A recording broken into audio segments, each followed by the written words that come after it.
안녕하세요. 반갑습니다. 여러분, 돈키호테 잘 아시죠? 작품은 위대한데 주인공은 우스꽝스럽죠. 그 돈키호테에 대해 몇 차례에 걸쳐 강의를 하려고 합니다. 그럼 시작해 볼까요?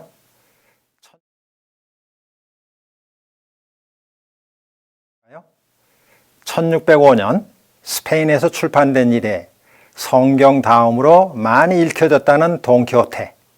원제목은 스페인어로 El Ingenioso Hidalgo Don Quijote de la Mancha, 번역하면 기발한 시골 양반 라만차의 돈키호테입니다. 10년 뒤에 제2편이 나오는데 이때는 제목에 있는 시골 양반이 기사로 달라집니다. 즉 El Ingenioso Caballero Don Quijote de la Mancha, 기발한 기사 라만차의 돈키호테가 된다는 것이지요. 이 차이가 무슨 의미가 있느냐 하는 것은 나중에 기회가 되면 말씀드리기로 하고요. 우선은 작자가 세르반테스라는 것이 더 중요한 사실이지요. 풀네임은 미겔 데 세르반테스 사베드라입니다. 1547년에 태어나서 1616년에 세상을 떠나는데 일평생 가난하고 초라하게 살았으나 죽어서는 스페인을 대표하는 제일 중요한 이름이 되었고 나아가 전 세계 문학 애호가가 기리는 인물이 되었습니다. 많은 사람들은 이 소설을 저돌적인 행동파 기사의 여러 가지 유머러스한 모험담으로 인식을 합니다. 몇 가지 사건 위주로 간략하게 추린 어린이 문고나 만화를 통해 돈키호테를 만나기 때문이지요. 그 결과 돈키호테와 햄릿을 대비하여 전자를 생각 없이 행동만 하는 타입으로 후자를 행동 없이 생각만 하는 타입으로 보는 관점이 굳어져 있는 듯합니다. 과히 틀린 인식이나 관점이라고 할 수는 없으나 이 작품과 주인공은 훨씬 더 복잡하고 역동적인 의미를 지닙니다. 도스토옙스키, 이는 어느 소설가의 일기에서 이렇게 말합니다. 돈키호테보다 더 심오하고 강력한 작품은 찾을 수 없다. 현재까지는 인간 정신의 가장 위대하고 궁극적인 표현이다. 인간이 표현할 수 있는 한 가장 씁쓸한 아이러니이기도 하다. 기독교 문화권에서 창조된 온갖 가상한 인물 가운데 돈키호테가 가장 완전하다는 것만을 지적해 두고자 한다. 그러나 그는 동시에 우스꽝스럽기 때문에 뛰어날 뿐이다. 이렇게 말했습니다. 돈키호테가 걸작 중에 걸작인 이유는 여럿이 있으나 우선 재미있는 책이라는 점에서 그렇습니다. 세상에 나온 지 400년이 넘었으니 캐캐 묵은 고전이지 무슨 재미가 있을까 하여 제대로 읽을 생각들을 안 하지만 읽어보면 정말 많이 웃기는 책입니다. 돈키호테가 벌이는 모험은 실소를 자아내는 편이지만 돈키호테와 시종 산초 빤사가 주고받는 대화를 읽다 보면 웃음이 터져 나오지요. 작가는 서문에서 이렇게 말합니다. 멍청이도 알아듣게 하고 진지한 사람도 경멸하지 않게 꾸미며 우울한 사람은 웃도록 만들고 쾌활한 사람은 더 큰 소리로 웃게 만들겠다고 밝히고 있습니다.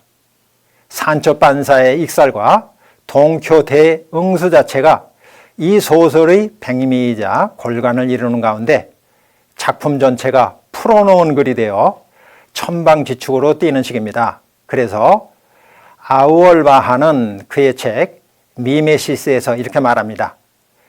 일상적 현실을 그림에 있어서 그렇듯이 보편적이고 다층적이며 그렇듯이 무비판적이고 문제성이 없는 유쾌함이 시도된 일은 유럽 문학에서 다시는 없었다.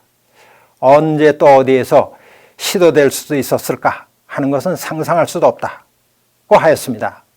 또 아놀드 하우저는 그의 책 문학과 예술의 사회사에서 이렇게 말합니다. 지금까지의 문학에서는 악한 자와 선한 자, 구대자와 배신자, 성자와 신성모독자가 구분되어 나타났으나 이제 한 사람의 주인공이 동시에 성자이자 바보로 되어 있는 것이다. 유머에 대한 감각이 한 사물의 정반대되는 양면을 동시에 보는 능력을 의미한다면 한 성격의 이중성에 대한 이러한 발견이야말로 문학에서의 유머의 발견을 의미한다고 하였습니다. 돈키호테에 담긴 유머는 익살스러운 말장난에서부터 패러디, 아이러니, 사타이어, 벌레스크, 그로테스크 등에 이르기까지 다양한 스펙트럼을 나타냅니다. 그런데 세르반테스가 어떤 의도로 이 소설을 해학적으로 만들었을까요? 영국의 평론가 알란 프라이스 존스라고 있습니다. 그가 이렇게 말합니다. 세르반테스가 당시의 기사제 중의 얘기를 풍자하려고 아주 가벼운 마음으로 쓰기 시작했을 것으로 본다고 하면서 이렇게 말합니다. 그러나 주인공이 한계 독립적인 존재로 발전해 나가는 것을 막을 도리가 없었다. 사랑, 종교, 광증, 용기, 자아망상에 대한 진실들이 무더기로 몰려 들어와 가지고는 단순한 풍자라고 생각되던 것을 확대해서 인생 전반에 대한 논평으로 만들어 버렸다. 이것은 그 후 300년이 지나도 아직 완전히 설파되지 않은 논평이다 라고 했습니다. 앞뒤 가리지 않고 풍차를 향해 덤벼드는 미치광이 기사의 이야기 속에는 이렇듯 매우 다양하고 심오한 의미가 담겨 있습니다.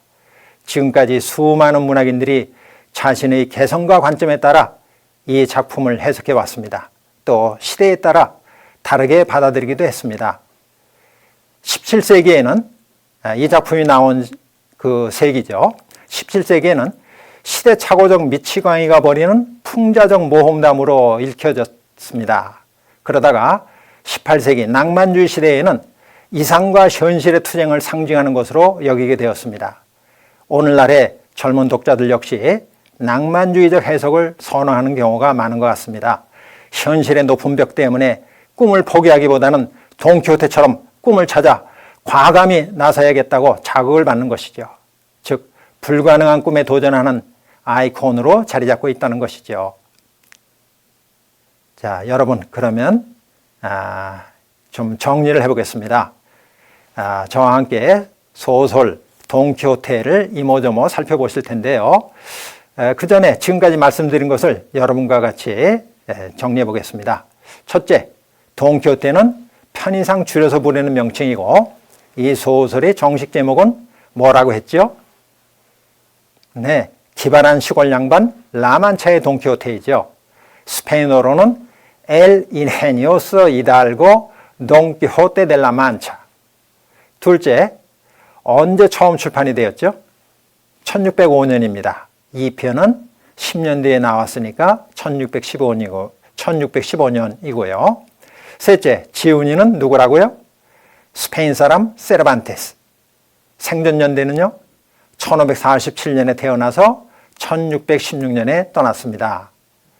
넷째, 이 작품에 대해 다양한 해석이 존재하지만 대표적인 해석이 두 가지 있다고 했죠. 하나는 시대착오적 미치광이가 벌이는 풍자적 모험담으로 보는 것. 다른 하나는 이상과 현실의 투쟁을 상징하는 것으로 본다는 것이죠. 자, 그럼 좀 더 본격적인 얘기는 다음 파트에서 살펴보겠습니다. 감사합니다.